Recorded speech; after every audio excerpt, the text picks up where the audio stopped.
বর্তমানে বাংলাদেশ কঠিন সময় পার করছে বলে জানিয়েছেন অন্তর্বর্তী সরকারের প্রধান উপদেষ্টা অধ্যাপক ডক্টর মোহাম্মদ ইউনূস। তাই অতীতের যে কোনো সময়ের চেয়ে ঐক্যবদ্ধ থাকতে আহ্বান জানান তিনি।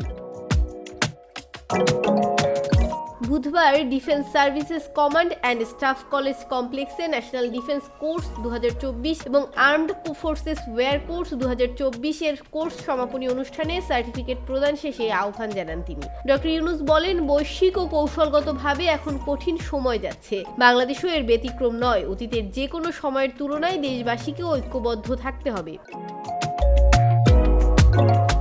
এ সময় প্রধান উপদেষ্টা সফলতার সঙ্গে কোর্স সম্পূর্ণ করার জন্য ন্যাশনাল ডিফেন্স কোর্স 2024 এবং আর্মড ফোর্সেস ওয়্যার কোর্স 2024 এ অংশগ্রহণকারী সবাইকে অভিনন্দন জানান। জাতীয় নিরাপত্তা নিশ্চিতকল্পে এনডিসির উচ্চমান সম্পন্ন পাঠ্যক্রমে রাষ্ট্রের বিভিন্ন গুরুত্বপূর্ণ বিষয়াদি অন্তর্ভুক্ত থাকায় প্রধান উপদেষ্টা গভীর সন্তোষ প্রকাশ করেন। ডেস্ক রিপোর্ট, ভোরের পাতা।